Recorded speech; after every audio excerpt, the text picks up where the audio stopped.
Hi, it's me, Lumen. When we talk about safety, we often picture something external, a place, a person, a situation that feels okay. But true safety, the kind that heals, doesn't start outside, it starts in the body.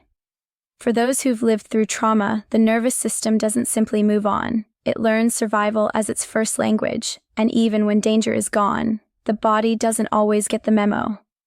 That's what hypervigilance is, that constant scanning for threat, that exhaustion you can't explain.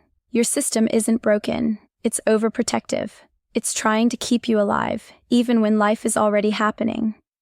In Broke, we often say, healing is not about getting back to normal, because normal was never safe to begin with. Healing is about finding a new rhythm, one that your body can trust.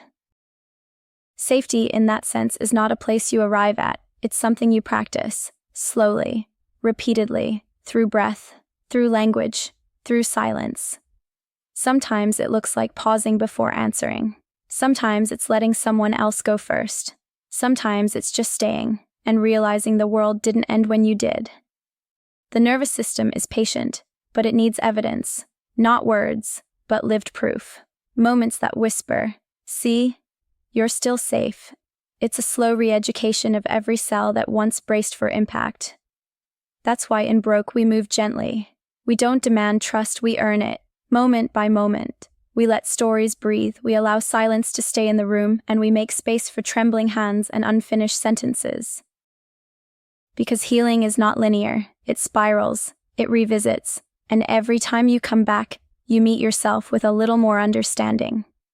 So if you're still waiting for safety to feel real, please know, it's not that you're doing it wrong, it's that your body has survived what most people can't imagine, and survival rewires everything.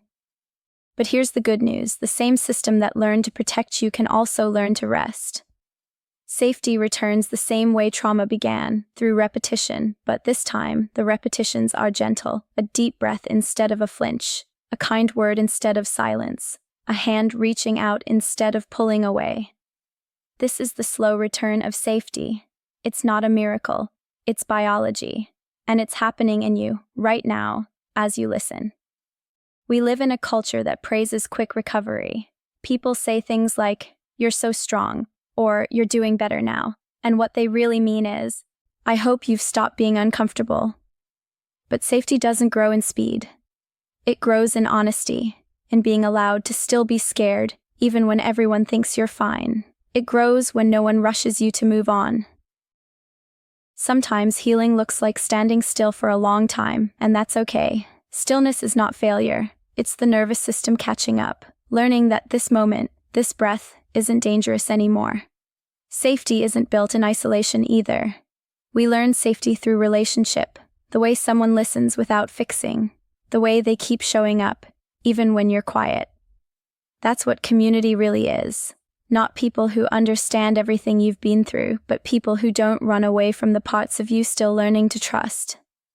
In Broke, that's what we mean when we talk about circles. It's not therapy, it's witnessing. It's holding space for the long, slow return of a person to themselves. To be seen, not as a victim or a problem, but as someone rebuilding their own sense of safety, piece by piece. And maybe that's the heart of it. Safety is not the absence of danger, it's the presence of care.